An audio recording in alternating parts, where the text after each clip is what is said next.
And we're doing another driving game today, and you know how much the game room likes driving games like Pole Position, Night Driver, and Math Grand Prix.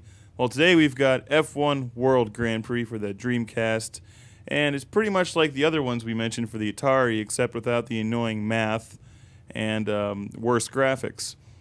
Yeah. Actually, it kicked ass. We both were pretty big fans of it. Yeah. It's a very, very good game. I was very impressed. I thoroughly peed myself many times. And here we are with the footage, so you can see what we are talking about. F-1 World Grand Prix, the sequel to Compact Car World Grand Prix, where you get to drive a Yugo, Yes. Kia Cephia, Geostorm, Dodge Neons.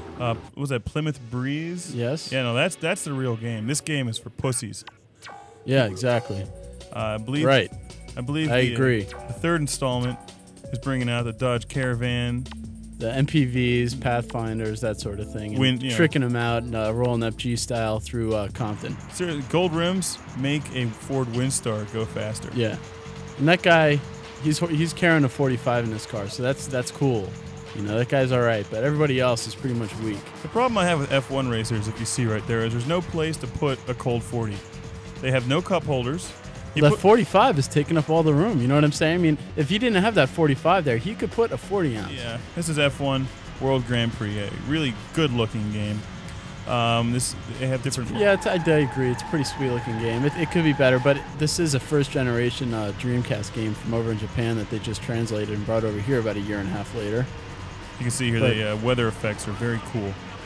It's very tough to drive an F1 car in general, as you see right there, let alone in the rain. This game takes a little getting used to if you're used to playing games like Tokyo Extreme or Gran Turismo, because the steering on F1, if you've played F1 games before, as you know, is really tight. Yeah. You can just budge it like a tiny little bit and your car goes whipping around the corner. You'll see me trying to power slide, and it just doesn't work. I can't power slide an F1 car like the Subaru Impreza or something from Colin McRae or Gran Turismo, but it does take a while to get used to. I would actually recommend getting a steering wheel for this game. I did not get a chance to play it with the wheel, but it is kind of awkward with the joypad, whatever you want to call it. Not awkward enough to say that I didn't enjoy the game. It was certainly a lot of fun. You know, all in all, it's a very solid game. The competition is stiff. It's really good. Here's your choice of cars, and if you notice in there in the columns, they have the marital status of the drivers. Which is good, because I was looking to date one, and now I can tell who's married and who's not. For all those females out there watching our show, psych.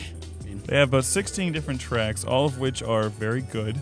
Some of them are very tight, and I believe one of the ones you're about to see is like an inside of a city. Do they have the track where everybody lines up across the the sidelines and pisses on your car as you drive by? No, I think that's in the minivan version. Oh, okay. Again, I like the bunch ups with the the pile-ups. They're very interesting to watch, but they do slow down a little bit at some points. Yeah, there's some parts of the track. Not too bad. No, not too bad. It doesn't take away from the gameplay. It's just you notice it. But it is a first-generation game just translated over to America, so it's forgivable. The sequel should be better. There's no Old English advertisements on the side of the road. No. Why? There's no naked women trying to distract you. Why? There's no crack dealer flagging you down. But there are palm trees and stuff. These turns are tough. You come up to a tight turn. You don't realize that you're going about 190 miles an hour, so you just gotta slam on that brake. And it's weird. The car doesn't respond well to turning while you're braking, which I don't know. I don't really drive race cars, so I don't know if that's a real thing or not. So you have to actually lay off the brake and kind of whip through the turn, on your own without actually using the brake. Try not hitting the cars, okay? I like those little words of wisdom they give you at the bottom. You're now in 40th place. Try not to throw your 40 bottle like the other drivers. Oh, there's me, right? Try not to drink and drive. This game might have gotten a little bit higher rating had there been a fiery death right there. Yes. At least had the driver fly out of the car like they did in the old games. Yeah, well, you know what they could have done is really add a little bit more programming and have a fiery death.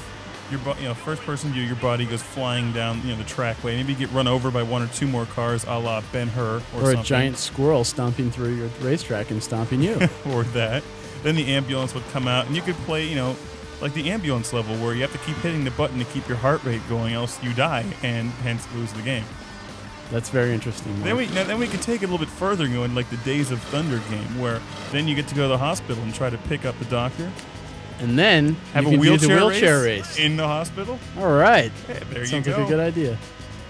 There's Rowdy. one for the VMU mini games. Can't play with Rowdy like that. Oh well. You know Anyway, what'd be really cool is if you could like hit your e-brake somehow and just like send one of your tires flying into the audience.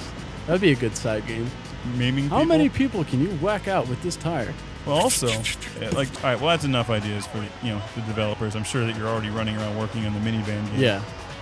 And Another, the wheelchair. another good But, feature you know, about this. this is Note good. note the numbers on the opposing cars. That's actually really cool. They're not distracting, but it's a good help because you're driving along, you're trying to catch up, and you can see the car ahead of you is 19th place, and therefore you're in 20th place and suck.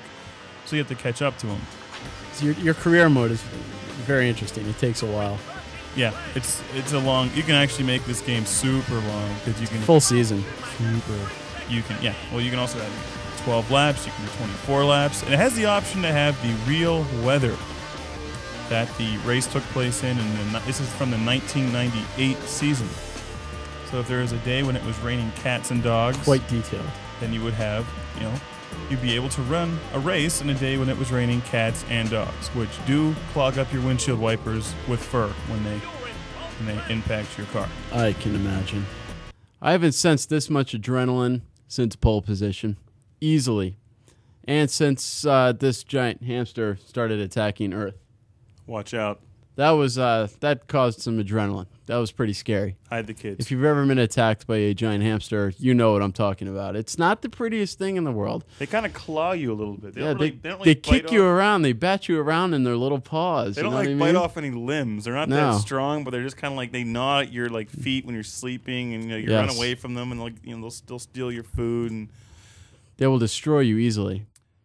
But anyway, back to the game. We're doing game reviews. The reason why we have this background here is because I happened to escape one time from a giant hamster in an F1 car, and this game really brought back that feeling that I got when I was driving down the highway and running over people in that car, and it was pretty thrilling, I must admit. Was that the day you got the interesting mushrooms on your pizza, Dave?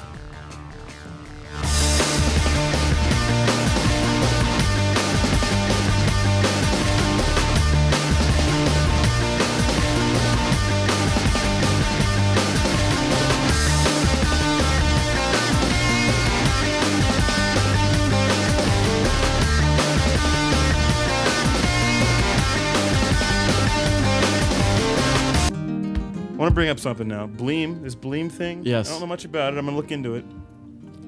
You can play PlayStation games in the Dreamcast. Well, where's the Bleem for my Atari 2600? I want to bring pole position onto the Dreamcast. I want to bring adventure. With improved graphics, improved speed, and performance. Why do you not give me what I want in life? Because they don't like you. I don't blame you. I don't like me either. I think they watch the show and they say, those guys really suck. We don't like them. We will do everything in our powers to destroy them. My parents never liked me either. That's why they left me out in the steppe that one night. I remember that. Picked up by gypsies.